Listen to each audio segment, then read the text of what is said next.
नमस्कार साथियों। आखिरकार मोदी ने कॉकरोच जनता पार्टी के लोगों की बात को मान लिया और धर्मेंद्र प्रधान का जो है वो इस्तीफा करवा दिया। ये पिछले मोदी सरकार के 12 से 13 सालों में ऐसा दूसरी बार हुआ है। यानी कि मोदी सरकार ने जो है वो किसान आंदोलन के बाद दूसरी बार मोदी सरकार एक तरीके से अपनी बात से वापस हटी है, क्योंकि किसान आंदोलन में भी मोदी सरकार ने जो है उन नियमों को, उन कानूनों को वापस ले लिया था और इसमें भी जो है वो धर्मेंद्र प्रधान का इस्तीफा उन्होंने ले लिया है। तो आखिरकार इसकी वजह क्या है? तो इसकी वजह कुछ लोग ये कह रहे हैं कि मोदी झुक गया, मोदी ने इनकी बात को मान लिया, मोदी प्रेशर में आ गया। तो ये सारी चीजें इसकी वजह नहीं है। इसके पीछे जो वजह है वो ये है कि मोदी अब कुछ दिनों बाद जो है वो संसद का मानसून सत्र शुरू होने वाला है और उस मानसून सत्र में जो है मोदी डीलिमिटेशन बिल यानी के परिसीमन विधेयक जो है उसको लेके आना चाहते हैं और ये देश के लिए जो है एक तरीके से ऐतिहासिक कानून बनने वाला है या ऐतिहासिक फैसला होने वाला है, क्योंकि अभी जो है पूरे देश में लोकसभा की लगभग 543 सीटें हैं और मोदी जो हैं इसको बढ़ाना चाहते हैं, क्योंकि इसमें दो तरीके के आधार माने गए हैं। एक तो ये है कि भाई एक लोकसभा सीट में यानी कि एक सांसद के क्षेत्र में जो है क्षेत्र उसका बहुत बड़ा हो गया है, उसकी लोकसभा सीट जो है बहुत बड़ी हो गई है और उसका मतलब सांसद जो है वो एक रह गया है। और देश में कुछ ऐसी भी लोकसभा सीटें हैं जहां पर जो है वो संख्या लोगों की संख्या कम है, वहां पर भी एक ही सांसद है। यानी कि इसका मतलब ये सीधा सीधा आसान शब्दों में ये कहे कि कहीं तो एक सांसद के पास जो है 1 लाख लोग हैं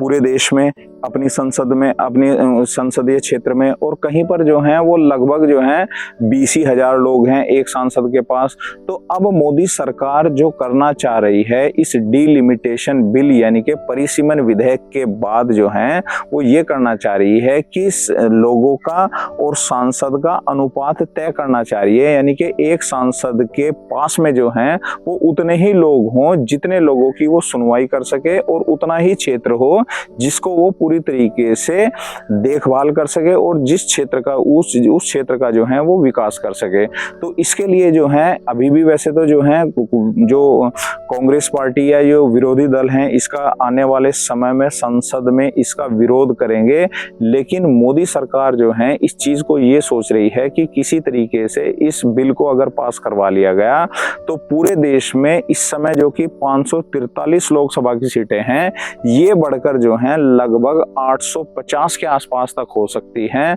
और चूंकि जो है अभी जो नई संसद बनी है उस नई संसद में लगभग 888 लोगों के बैठने का इंतजाम हुआ है, यानी कि उसमें 888 सांसद जो हैं वो बैठ सकते हैं। तो इसका मतलब ये है कि ये पूरी तरीके से प्लानिंग है और इस समय इस डीलिमिटेशन बिल की आवश्यकता भी है, क्योंकि क्या है कि लोगों की जनसंख्या तो बढ़ती जा रही है। इसका मतलब ये हो जाता है कि एक सांसद का क्षेत्र तो बहुत बढ़ता जा रहा है, लोग बढ़ते जा रहे हैं, लेकिन वो सांसद जो हैं उन लोगों को और उस क्षेत्र को जो है वो आसानी से संभाल नहीं पा रहा है। अब देश में जो है लगभग जो 543 लोकसभा सीटें हैं, इन 543 लोकसभा सीटों में कुछ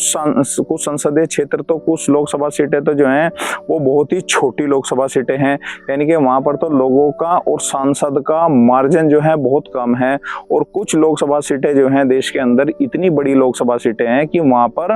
लोगों का और क्षेत्र का जो मार्जिन है वो बहुत ही ज्यादा बढ़ जाता है। इसका मतलब ये है कि लोग जो हैं आसानी से अपने सांसद तक अपनी बात को भी नहीं पहुंचा सकते और सांसद भी जो हैं वो संसद में अपने लोगों के मुद्दों को या विकास को जो है नहीं उठा पाता है। इसका सबसे एक मेन कारण ये भी है। दूसरा, इसमें एक सबसे बड़ी जो अड़चन आने वाली है इस डीलिमिटेशन बिल यानी कि परिसीमन विधेयक में, वो आने वाली है दक्षिण भारत में। क्योंकि दक्षिण भारत में जो है वो ये मसला है कि दक्षिण भारत में जो है वो जनसंख्या तो अभी लगभग सीमित है और दक्षिण भारत के राज्यों ने जनसंख्या को तो लगभग सीमित किया हुआ है और इसीलिए उनकी जो लोकसभा सीटें हैं या लोकसभा जो उनके संसदीय क्षेत्र हैं वो उतने अभी फैले नहीं हैं। यानी कि इसका मतलब ये है कि दक्षिण भारत में जो सांसद हैं और सांसद का और लोगों का और सांसद के जो क्षेत्र है, लोकसभा विधानसभा क्षेत्र है उसका अनुपात अभी बिल्कुल सही है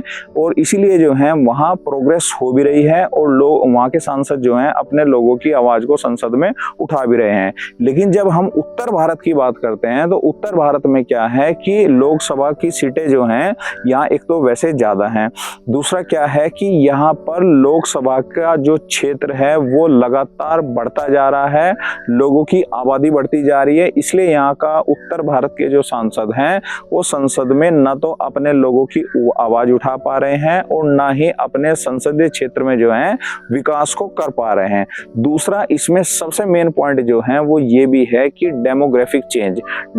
चेंज में मतलब ये है कि आपने देखा भी होगा कि देश के कुछ हिस्सों में जो है वो मुसलमान जो संख्या है वो बहुत तेजी से बढ़ गई है और उस तेजी से बढ़ने के कारण जो है वो ये हो जाता है कि किसी भी एक जो मुस्लिम जो संख्या है उस मुस्लिम संख्या में उस जो उनका मुस्लिम सांसद जो बनता है वो सांसद जो हैं वो इसी वजह से बन जाता है कि वहां पर मुस्लिम जो मतदाता हैं उनकी संख्या बहुत ज्यादा अधिक हो जाती है, इसलिए जो है वहां पर वो जीत जाता है। तो इसके विपरीत जो है जब ये सीटें बढ़ जाएंगी, जब आज जो 543 सीटें हैं जब ये लगभग 800 से 850 के आसपास हो जाएंगी तो इससे जो है देश में बहुत आसानी भी हो जाएगी क्योंकि उस समय जो है जब ये सीटें बढ़ जाएंगी तो उस समय जो है वो सांसद का और लोगों का और सांसद का जो क्षेत्र है यानी कि संसदीय जो क्षेत्र है उसका अनुपात जो है वो बिल्कुल समान हो जाएगा और इसी वजह से जो है लोगों को आने वाले समय में जो है